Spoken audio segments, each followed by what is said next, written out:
back to Leaders Recon. I'm Captain Carney, and today we have a fantastic episode that I'm very excited about. And we're speaking with Chief Young with the G357 SIG. And first of all, thank you for being on the show. Thank you. It's nice to be back. Absolutely. So that was the first thing I wanted to bring up was now you're no longer a host, you are the interviewee. So does that feel weird, different? Well, it was just one podcast I did, so it wasn't like I was fully into the system. But it just feels nice to be back, and especially with how far the podcast has come since then. Absolutely. I think, so you did the interview with Staff Sergeant Smiley which episode was it? I think that was episode 1, but with it, that was a great experience. You want to talk about somebody with a ton of drive, and finished Ranger School, which I've never even attempted to do. So that right there, she's already just well surpassed me when it comes to Army experiences. Absolutely. So you were on the team and then you went for a deployment, is that correct? Yes. And now you're back, so you're working in the G357 SIG Synchronization Integration Group. It's like process improvement, quality control, but you're about to go to the G2. Yes. So right now, one of the main things we do over there in the G357 is making sure everything's good for General Davis, and also ensure that guidance, directions, taskings are making it to the 5 and 3, and is also feeding back up and then going out to the force at large. Excellent. So what we're going to be discussing today is intelligence on the battlefield. And so I'm excited to talk about that because that's both of our branches. So going from a tactical level, and now we're working up at NGB, we get more of an operational, strategic look. So as we're getting started with the podcast, when people think of intel, you know, there's a really good meme where it's like what my parents think I do, what soldiers think I do, etc. And then at the end of it, it says what I actually do, and there's a photo of PowerPoint. And so, I've even seen tabs that are PowerPoint Ranger or something like that. But to give the audience an overview, Army intelligence, what is it? What do we do? It's PowerPoint. No, but seriously, unfortunately, it is a lot of making briefs and digital stuff to share and synthesize data. But it's not all hiding in parents' basements, staring at screens, downing a ton of energy drinks, and just searching one magic database that has all the answers like you see in some TV show, or just solving all the problems within a 24-hour period, or just one individual who's able to stop all the nukes and the enemy war and pure cataclysmic failure of the world as we know it. You mean we're not super detectives? No. Okay. No, we are definitely not that, and it's not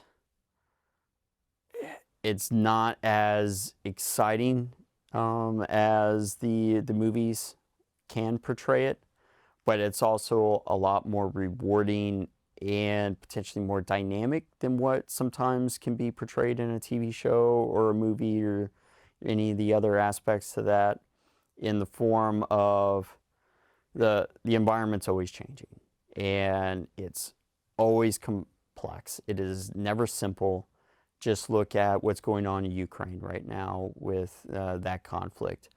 Every day, throughout the day, the situation is evolving from who is where, who is doing what, how are they doing it, why are they doing it, why are they doing it there, why are they doing it now, why are they doing it with that group. And it's, for the most part, sifting through a ton of information to try to find trends, to try to find answers, to try to answer questions from your commander, or even trying to answer questions that you think your commander may have, and you're just doing anticipation. And you're doing that for the hopes of, one, in a large-scale combat operation, trying to find the information or trying to find that key piece to destroy the enemy before they're able to engage with you. For coin, it's doing everything you can to figure out how to get the populace on your side, to marginalize the threat networks, and to get to a steady state environment. For the audience, what does an IBCT normally look like as far as force structure with manning and analysts and things like that? You start with the S2 shop, and then you go down to the battalions. They have S2 shops. What does a MICO look like?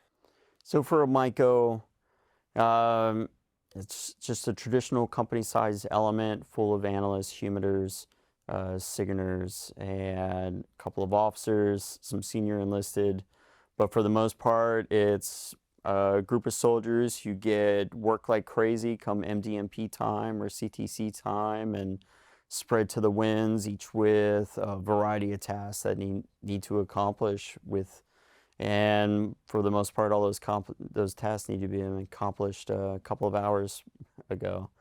So yeah, that's pretty much the basic gist of the MICO.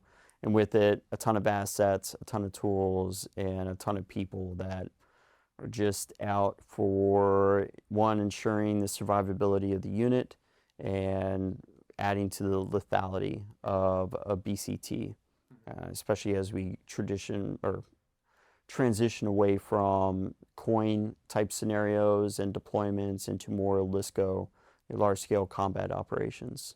So for those of us that aren't, or for the individuals who aren't Intel, we should probably explain some of the acronyms that we're using. So a MICO, Military Intelligence Company. What are some of the MOSs that people will generally interact with in a MICO or an S2 shop? It's 35 series, 350s for chiefs, still 35s for officers, so like 35 Alpha is mine. What are some of those key MOSs? Well, they're all key. Absolutely. Just to do the political route for that one. But with it, it's hard to say which one is more important. They all perform like a niche role that goes into the overall understanding of a combat environment, operations, and so forth. And with it, it all comes together with the 35 Foxes and the 350 Foxes and the 35 Alphas, who are your all-source folks, or from the officer's side, the 35 Alpha is just your standard, and I use that term loosely, nobody get upset over that one. It's your intelligence officer, then the 350 Fox, the all-source intelligence technician, like what I am, and the 35 Fox, the all-source intelligence analyst, which is the enlisted MOS. And they're taking in all this information that's coming in from the individual ints, from outside elements, from higher, from lower, trying to bring this all together, make sense of it, pull out the so whats, try to identify indicators of warnings, and push that one to the commanders so they can make decisions.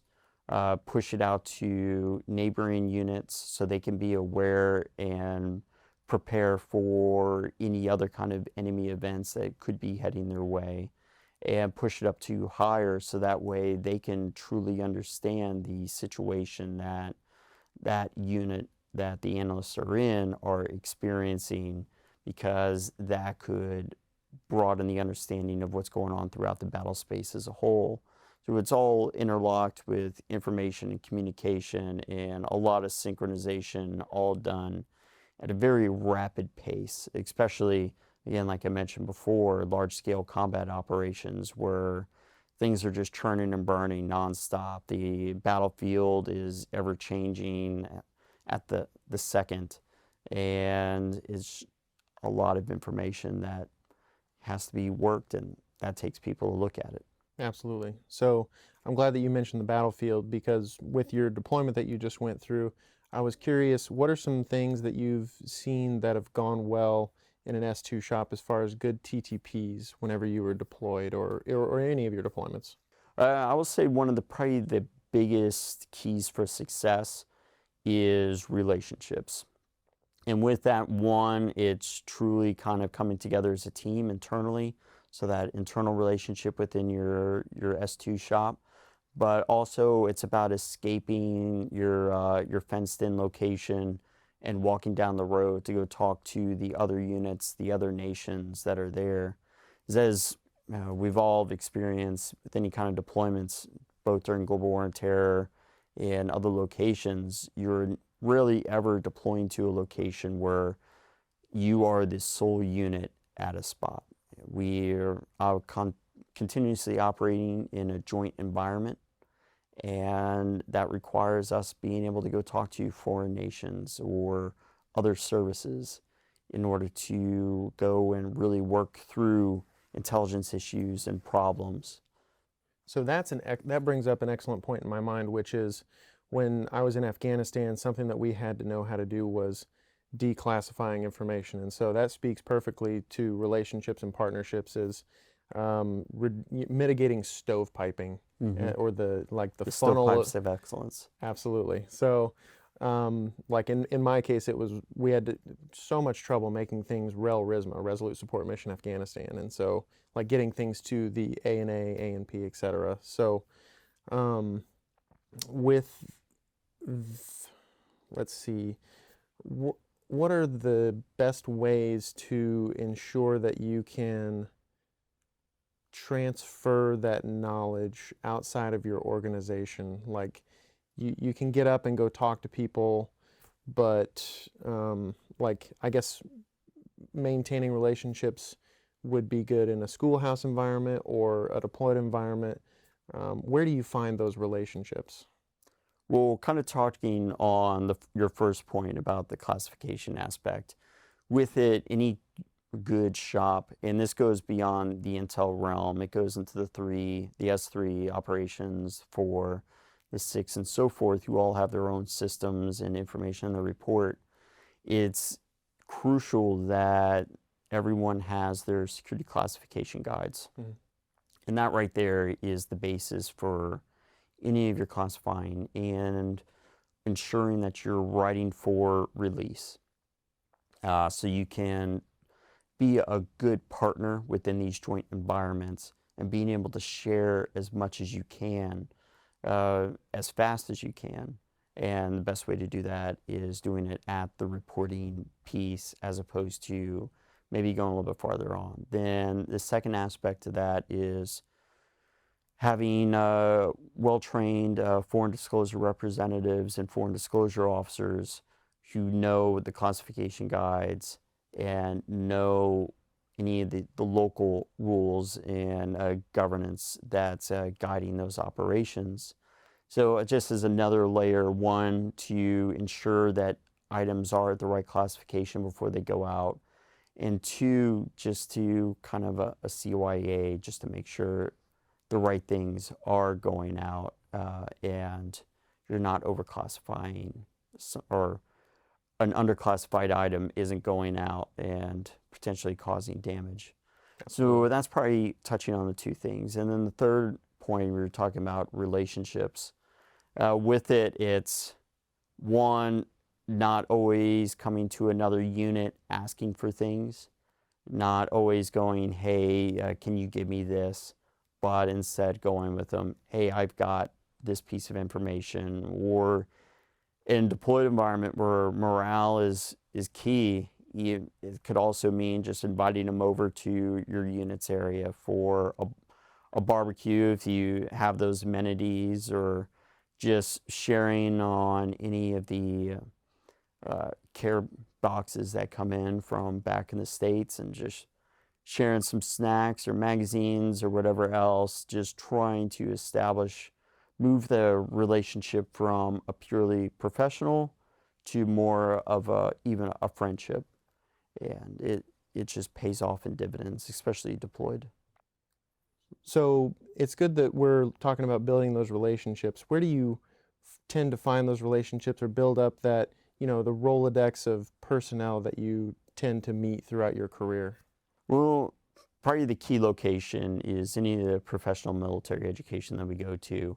AIT, all the NCOES stuff for the enlisted side, or OBC, or Warrant Officer Basic Course, Warrant Officer Advanced Course, or any of the other schools you go to. The people that you meet, they can be an invaluable asset later on, both stateside when you're just doing a regular traditional drilling 1 week in a month, 2 weeks a year, and you're trying to get some good training aids for your own unit, so you may reach out to one of your active duty friends who has some great products. So you pull that in, or you're challenged with a situation that you've heard one of your other friends talk about or may kind of fit within their wheelhouse based on the unit that they're in, and you reach out to them, and vice versa. You'll have people reach out to you for that. So that just those friendships that you establish in the school is invaluable. And then one level above that, the actual administrators at those schoolhouses, those are really important, especially as you start working your way up in the ranks and becoming a leader, and you're trying to get a soldier into a school with limited seats or any of the other things that we come across as a soldier. And being able to call, for instance, Fort Huachuca and be like, hey, I have a soldier, I'm trying to get into a course. I'm showing that all these classes are full. However, we have a deployment coming up and we really need to get this person trained. Doing that phone call and having that link, it can make the difference between having a soldier that's trained to where they can have the proper authorities to do a task versus going downrange and not being truly fully functional. And the schoolhouse will, for the most part, always work with you, especially when there are those circumstances where it's a deployment, where real life situations or real life repercussions can come if a soldier can't get into the class. Okay, so if a commander was looking at a deployment, but instead of waiting for the notification of the deployment and trying to get people in rushedly through the course, what obviously training for MI soldiers takes a little bit longer than the average soldier. So what does a good tempo look like? What would you recommend for commanders? Well, the big buzzword now is rearm. So that's the new cycle for all units are supposed to be going through for modernization, training, and going into their ready year for deployment. So with it, it really takes a section to go and look at that period from deployment to deployment and create a deliberate schedule for their soldiers. So that way you're breaking that training up over multiple years, and even having one training event feed into another training event, and then have it to where your soldiers are, for the most part, available for an XCTC, warfighter, a CTC, or a deployment. So it does take some deliberate planning, where you sit down and you go through the months, you go through your drill days, you bring up ATARs, and you're planning out the paths for the various MOSs and soldiers. Because as you said, a lot of our schools are not short. It's not a send them away for 2 weeks and they come back. For some of those schools, it's send them away for 1 month, 2 months, 3 months. If it's a language school, you're looking at a year potentially. And while it hurts having them gone for that long, whatever the soldier and their MOS, it hurts more when you're going into a deployment and that soldier is not properly trained to do their job. So you really got to look at that. And as an intelligence soldier, we also need to be able to go and voice that concern to the command and let them understand that we can't just go 1 month out from a deployment and get everyone fully trained on all of our tasks. Or for some of the things, you can't even go the year of you're supposed to deploy and get everyone fully trained. So it's a two-part thing. One, your commander understanding the requirements, and two, you as an intelligence soldier in your section mapping out the path. Okay. And so we've heard of this Foundry, and so I want to touch on that as far as a tool for the commander. Maybe funding is running low or something like that. How should people approach using Foundry? So Foundry, with it, it's a really good opportunity to offset the cost of certain schools off of a unit and onto a separate budget that's already guaranteed for intelligence training. And with it, the best thing you can do is truly understanding who the foundry manager is for that state, and from there doing those engagements to see what their funds do look like, and try to identify any of the training that's available through those funds. And it can vary. I'm not an expert on it, so I can't speak entirely on it or at that higher level with authority on a lot of the things, but it's a really good tool that's at the disposal of units that sometimes just gets missed, or because of improper planning, there's just not times to schedule when you need to schedule. Okay. So with soldiers going to the schoolhouse, they get trained up doctrinally. Whenever they're not in the schoolhouse, what are some ways that they can maintain their schoolhouse proficiencies or the skills that they've gone through? Yeah, and that one can be really tough, especially on a drill weekend and the nature of the work that we do. So with that, you're looking at trying to find various creative ways to maintain your proficiency on your skills. With that, it could mean breaking out some 1 to 50,000 maps and some acetate and some markers and going through IPB process as part of the military decision-making process, really going through those aspects. Or even breaking out the various steps of the military decision-making process and go, for this drill, we are going to focus on the first couple of steps to mission analysis. Or we are going to focus on COA development, and we're going to break out the FMs, we're going to break out the ADPs, ADRPs, whatever else, the smart books that are readily available in the PX or wherever else online. And you're going to go nice and deliberate and slow and truly make sure that all the soldiers understand, here's what our collective task is as a section. Here's what your role is as a soldier during this phase. Here's your task, your purpose. Here's your end state. And here's the product, the baseline product that we hope to see at the end of it. Just so that way you can get those sets and reps in. For the various other intelligence soldiers, it can be really rough to try to get that M-Day training in. And then kind of talking with before, taking a deliberate approach for it, it could mean scheduling time for various soldiers of certain MOSs to go to another training site where they do have access to reporting or the kind of buildings that they need to conduct their training in. Mm-hmm. So it can be rough. Hey, we're going to be out these soldiers for this drill, but again, just as with most training, it's better to go through that burden now while it's still training versus going through and experiencing that discomfort later on at CTC or deployment where the soldiers are not properly trained for it. So I'm glad you mentioned the regs and the breaking them open and the difficulties at CTC. So I'm sure one of the hardships that a lot of intel soldiers have faced is the speaking ops, talking ops with people in the 3 shop, etc. Mm-hmm. Have you experienced anything like that, and how have you overcome it? So with it, the best way to overcome it is to actually read Doctrine. And I know it's really exciting, a lot of cliffhangers. It's something that you just don't want to put down late at night when you're trying to go to sleep. It can keep you up for hours.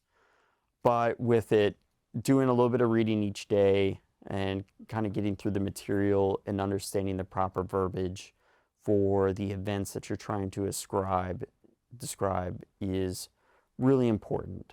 As an intel soldier, you are directly working with the operations folks. And operations folks speak a certain way, and that certain way is how we're all supposed to talk. Like as Sergeant Heft mentioned in your 3-minute Doctrine series, going through the types of defenses. there's specific terms for specific types of defenses, and that's meant to remove the ambiguity of what you're trying to describe. So being on the same page, using that proper verbiage, removes the ambiguity and also allows you to better vocalize what your analysis is. So that way we're all speaking one common language instead of having to relearn or have a translator. So once everyone's speaking the same language, what are some of the value adds that an intel soldier can provide to the people in the 3 shop as far as like perhaps a different perspective or they're looking at it a different way? So with it, the value add, that's a long list.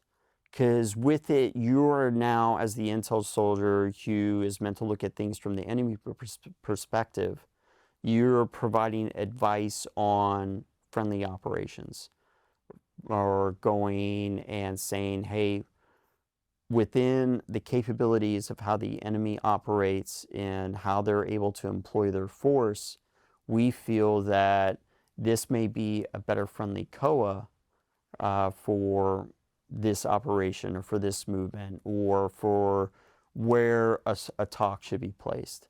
And it's really beneficial and you're showing value added from the friendly side. And then from the enemy aspect, you're saying things speaking in their terms. We think the enemy is going to perform this kind of defense or this kind of offense, this kind of movement. And with that, they are going to be traveling at this speed, in this formation. And you're using the words that the S3 uses when he's talking or when they're talking to the commander on how your unit is going to operate. And it just really, really streamlines the communication.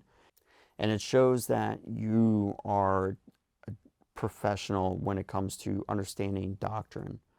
And there's always some adjustments that need to be made towards doctrine, but it's that common language that we can all come around and truly understand. Okay. So they've got the relationships, they are reading doctrine, they're speaking the right way, they're functioning well within their unit. So if now we can talk about growth. So what are some ways that soldiers can find broadening assignments or they're looking to expand their perspective and knowledge? So with that, there's quite a few avenues that a soldier can go down. And one of the unique natures of our roles, too, is the fact that a lot of intelligence soldiers in the Army are also performing those kind of functions out in the private sector or for the government and so forth. So that's kind of a nice added value to these folks, and they're bringing that knowledge back.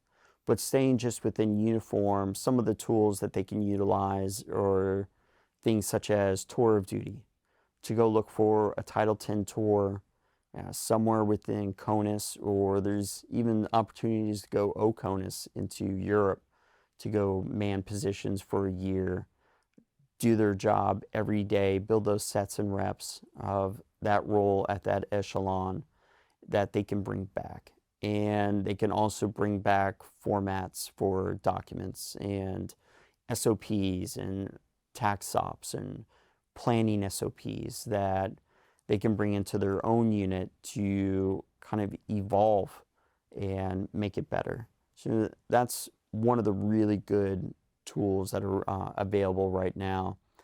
Another thing is to look around, and even though they're starting to become a little bit more scarce, volunteering for deployments, whether it's units within their own state or looking at units from other states to fill those seats for going down range. And I know no unit is going to turn away an intel soldier from a deployment because usually always running short and really highly trained, highly skilled individuals that bring a lot of value added on a deployment.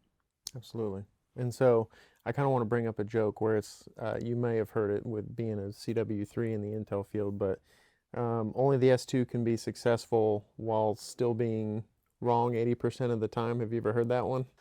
Yeah, and I've heard all the references to like the weather, those weather personalities. Like but with that, there's a really good story I learned way back when, during my earlier days, and with it, definitely a coin-based scenario. So with it, you've had 3 PXs that have blown up.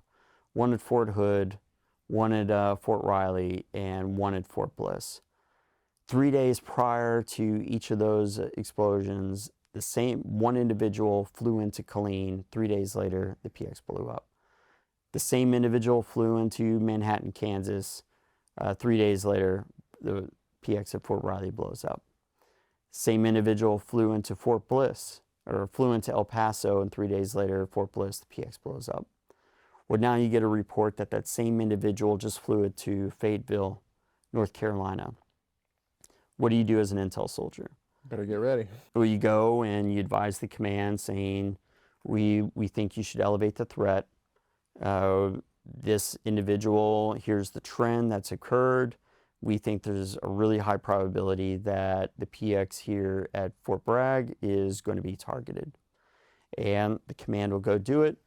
You send out 100%, all the soldiers are full gear, they're out at the gates, they're dealing with the heat, they're checking photos and everything out for days and days, and nothing happens. Soldier on the ground is like, intel, they got it wrong.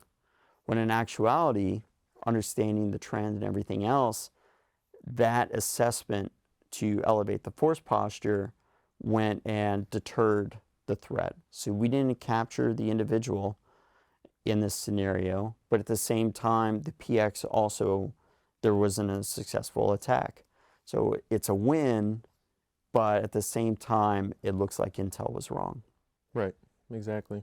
So it's sort of a difficult ground that we play on as far as if we're right, then even when you're right, you can be wrong. Right. So you can still get blamed for it. But I'm glad you mentioned, in advising the commander and things like that. So when it comes to things like guiding your intel with the commander's intent, how important is that? And I want to impart this to junior intel soldiers. How important is it to listen to the commander's intent? It's everything, but... Well, the commander's intent is everything. It's the commander. It's the 6. They're the ones who guide everything. They're the ones ultimately responsible for making the decisions and the fallouts for the decisions that they make. So that commander's intent, and following it and listening to it and truly understanding, and maybe even going back and asking for clarification on certain things that you may not understand, is crucial to being an effective intelligence professional within a unit. Okay. And building off that and kind of touching on the early relationships deal, having a good relationship with your commander, and vice versa, the commander having a good relationship with the intelligence shop, along with all the other shops, is also crucial. For instance, there's a really good book. It's called G2, General Patton's Intelligence.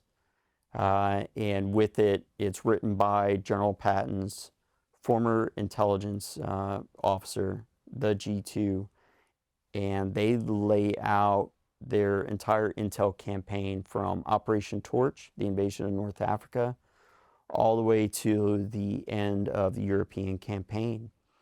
And they go through on how much the working relationship between the G2 and General Patton just really allowed for the successes that we saw within Third Army and so forth as part of that campaign. And it should be something that a lot of intelligence professionals should read. There's a lot that can be taken away from it.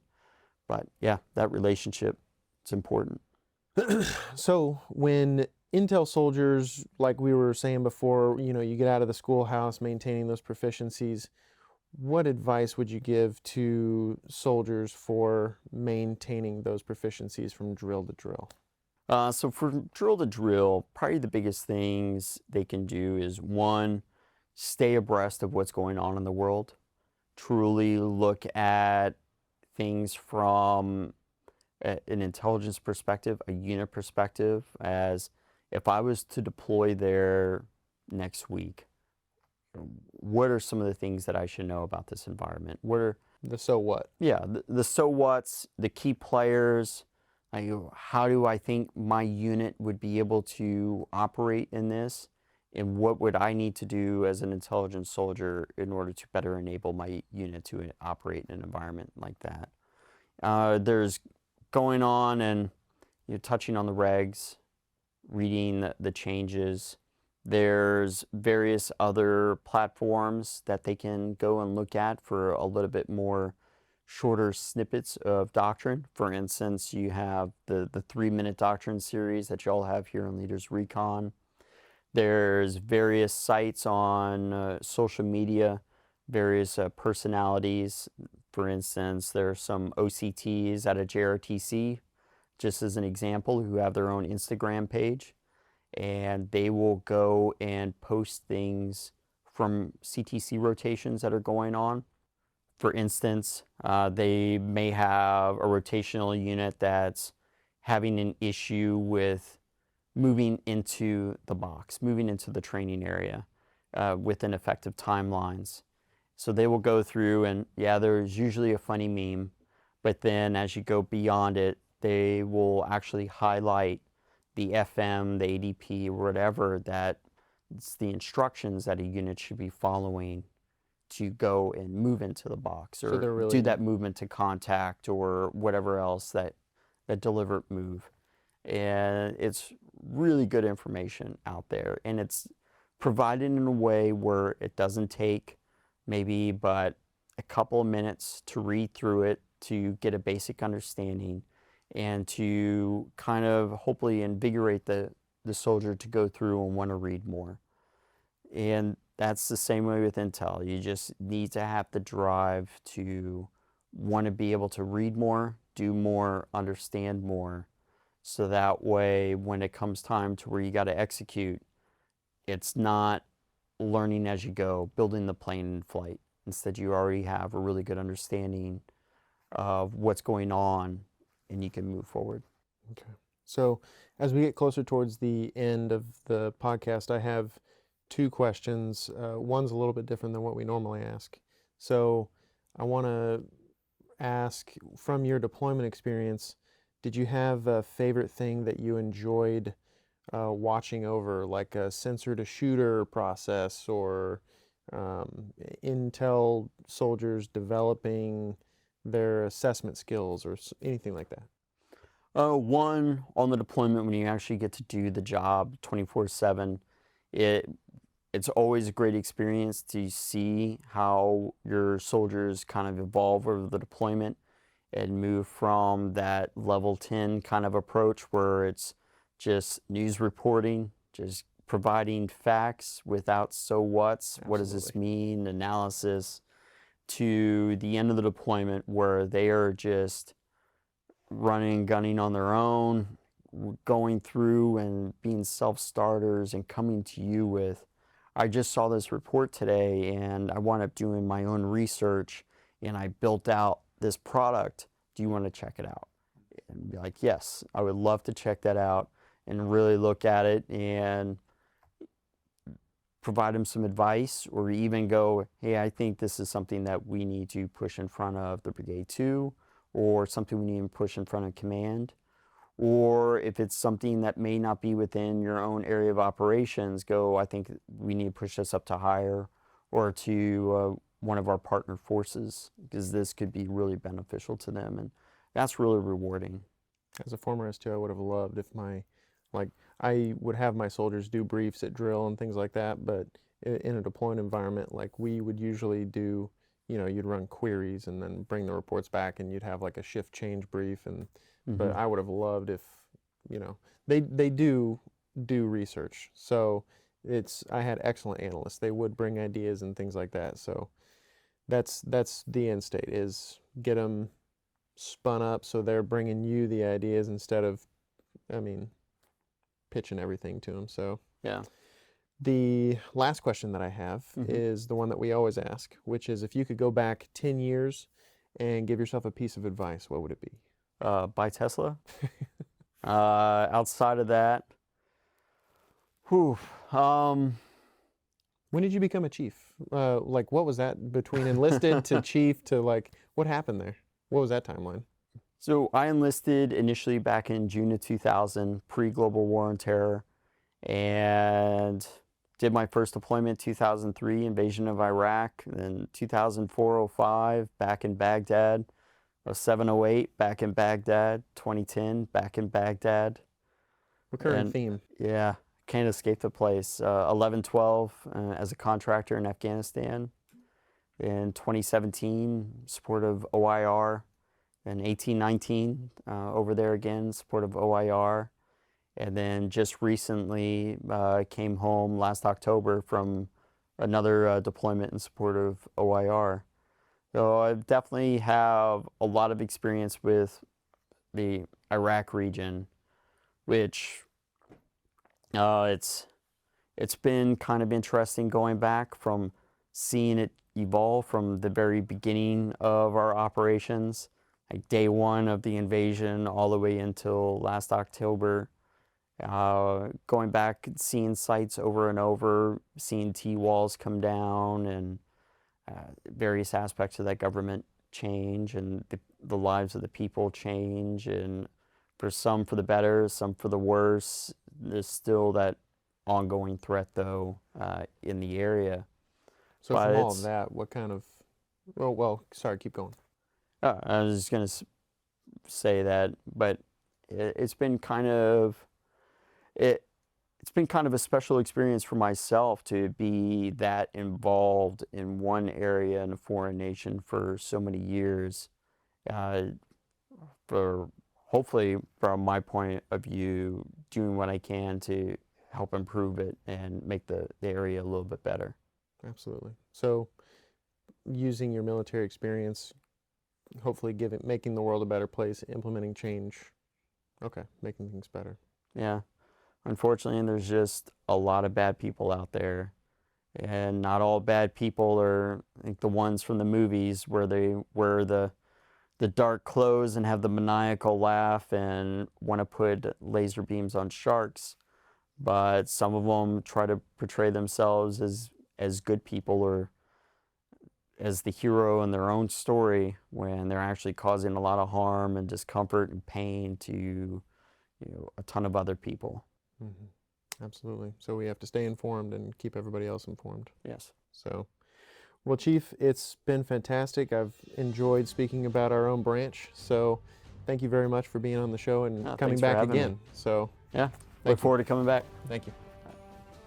If you would like more information on any of the topics discussed today, please visit our social media pages in the links below. Tune in to Leaders Recon over the next few weeks as we bring in today's leaders and pioneers to discuss their experiences, share their wisdom, and help you grow as a leader. If you like this episode of Leaders Recon, please don't forget to subscribe below and leave us a 5-star review. You can find us wherever you listen to your favorite podcast.